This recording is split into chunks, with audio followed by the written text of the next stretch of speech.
behind the glass. People always say, trust your gut. It sounds simple, right? Like something you'd hear on a true crime podcast or in the last 5 minutes of a thriller movie. But when it's real, when your gut is whispering that something is wrong and everyone around you is saying, it's nothing, you start to doubt yourself. You start to wonder if maybe you're just being paranoid. That's how it began for me. I had just moved into my first real apartment, small, second floor, tucked on a quiet street at the edge of the city. I was proud of it, proud of my independence. It wasn't much, but it was mine, my space, my rules, and unfortunately, my vulnerability. The first few nights were peaceful. I kept the windows open a crack, just enough to let the autumn air drift in. The curtains were always slightly drawn, but I didn't think much about it. The apartment faced a mostly empty street, and the nearest neighbor was a good 50 feet away. That's probably when he started watching me.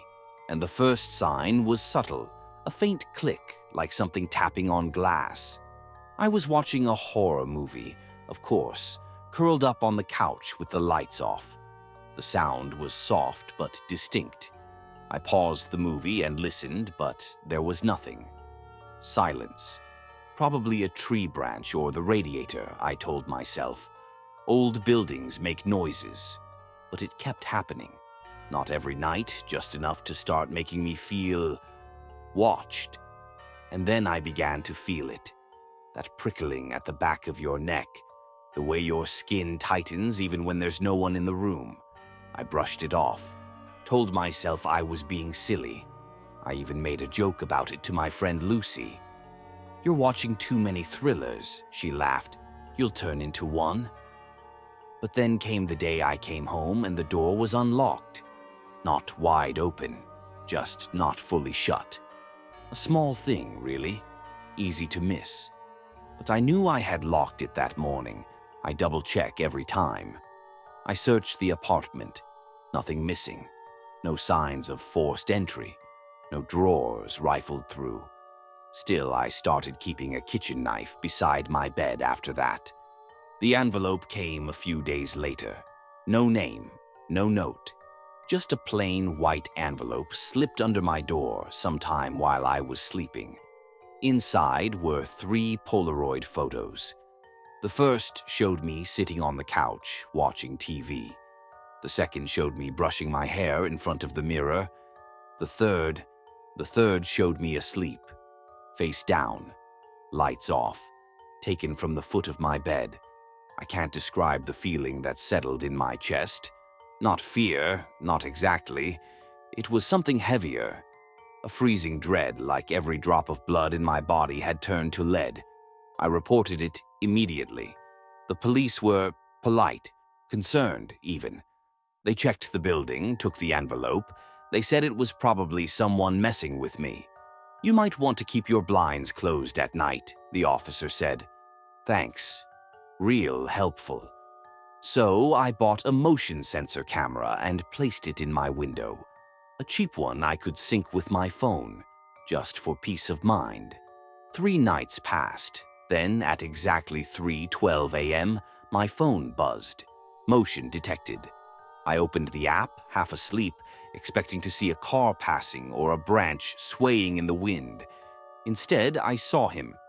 A figure standing just outside the window. Perfectly still, hood pulled over his head, his face mostly in shadow. But I could make out part of his mouth, moving slowly, like he was whispering something, over and over. I stared at the screen in silence, heart hammering in my chest. His breath fogged the glass, and then he looked directly into the camera, as if he knew I was watching. I called the police again. They searched the perimeter, checked rooftops, reviewed the footage. He was already gone. The footage didn't help. The angle was too dark. No face, no details, just the blurred shape of a man who wasn't supposed to be there. I didn't sleep that night, or the next. By the end of the week, I was a wreck. I couldn't focus, couldn't eat. I taped blackout curtains over every window and shoved a chair under my door handle at night. I kept my phone on full volume and the kitchen knife on the pillow beside me. But the feeling never left. That gnawing, crawling sense that I wasn't alone. That every time I turned my back to the window, he was there. I broke my lease and left 2 weeks later. Packed everything I could into my car and crashed at my sister's place on the other side of town.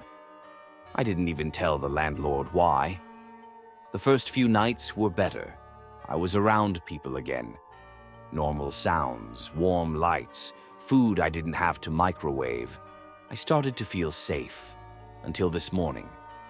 When I went to my car, there was another envelope under the windshield wiper. No address, no note. Inside was one photo. Me, Asl.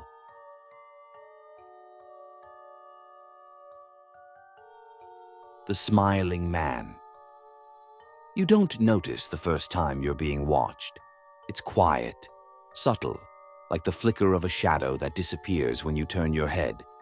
At least, that's how it was for me. It began on a Wednesday night. I remember because I had to stay late at the bookstore where I work, restocking after a big sale. I left a little after 9, the streets already empty, the sky that bruised shade of purple that comes right before true night. My route home took me through a quiet residential block, a shortcut I'd used dozens of times before. Neat houses, yellow porch lights. Nothing ever felt wrong there. But that night, something did feel wrong. At first, I thought it was just my imagination, that weird sense that someone is following you, even when the street is empty. But then I heard it. Footsteps, light, careful, like someone was trying to match mine. I stopped. So did they. When I turned around, there was no one behind me. Nothing but the wind and the sound of my own heartbeat. I walked faster the rest of the way home. It kept happening. Every few nights I'd see something, or someone, just out of view.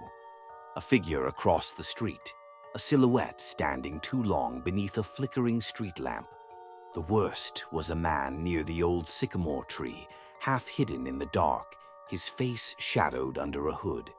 But even in the dark, I could see his smile. Wide, too wide, like he was enjoying something I couldn't understand. He never moved, never spoke, just watched. Then the notes started. The first one was in my mailbox. Just a scrap of paper, folded twice. 5 words written in neat, block letters. I know your schedule now. I told my friend Mia, trying to sound casual.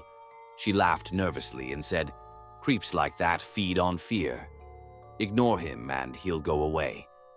But I couldn't ignore it, not after what came next. I found a second note tucked under my windshield wiper. "You left your window unlocked last night." My stomach dropped. I hadn't told anyone about forgetting to lock the bedroom window 2 nights earlier. No one else could have known. That same night, when I got home, I found 3 printed photographs laid out neatly on my doormat. One showed me walking up the stairs to my building. The second was taken through my living room window, me reading on the couch. The third was of me, asleep. The angle suggested the photo was taken from inside the room. That was when the fear became something colder, something real. I went to the police. They listened, took notes, promised to patrol the neighborhood. I could tell they didn't think much of it. So I bought a cheap motion-activated camera and installed it above my apartment door. I stopped opening my curtains. I slid furniture in front of the windows at night. 3 days passed. Then, at 3:14 a.m., I got a ping from the camera app. Motion detected. The video showed him. The same man. The same smile. He was standing at the bottom of the stairwell, looking directly at the camera. He didn't move. Just stood there with his head tilted slightly, as if listening for something through the door. He stayed for 7 minutes. I moved in with Mia the next day. I didn't say much, just told her I needed to get out of my place for a bit. She let me crash in her guest room.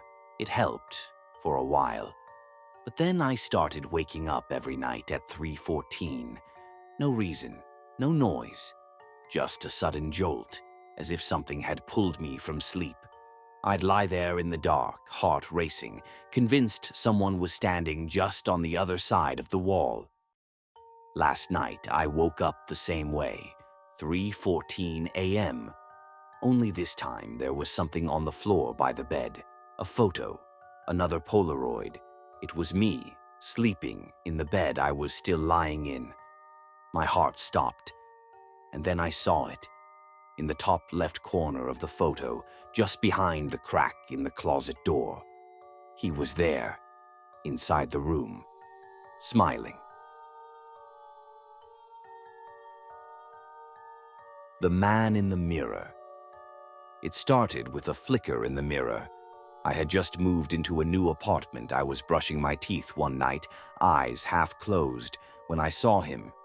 A man, standing behind me in the bathroom mirror. He wore a long coat, and his face, blurred in the glass, had this wide, crooked smile. I whipped around, heart racing. Nothing, just an empty room. When I looked back, the mirror showed only me again, looking pale and shaken. I told myself it was nothing, but it kept happening. Some nights I'd catch a glimpse of him behind me, always still, always watching, just in the mirror, and always when I was alone. He never moved, he never spoke, just watched. I started avoiding the bathroom at night. Then I avoided mirrors completely, covered them, even taped over my phone's selfie camera. But somehow, they kept appearing. A piece of broken glass on my desk, angled just right to reflect my back. I opened a cupboard one morning and a compact mirror rolled out and landed at my feet. He was in that one too. Still smiling, I started sleeping with the lights on. I stopped showering unless it was daylight. I bought blackout curtains and covered every reflective surface. Then, about a week ago, I came home and knew something was wrong. The apartment felt off, heavier. The bathroom mirror was uncovered. I was sure I'd taped it. I didn't want to look, but I did. He was right there, closer than ever, standing just behind my shoulder in the glass. His hand lifted slowly and he pressed his palm against the inside of the mirror, except the print appeared on my side. I ran. I didn't sleep at home that night, or the next. But no matter where I went, Mia's place, a motel, even the back of a rideshare car, I'd catch glimpses. In windows, glass doors, even the shine of a spoon. And now, tonight, I woke up a few minutes ago, cold, uneasy. The bathroom mirror was fogged up, even though no one had used it. I stood in the doorway, staring at it from across the room. Then I saw the message, written in the condensation from inside the mirror. Turn around, slowly.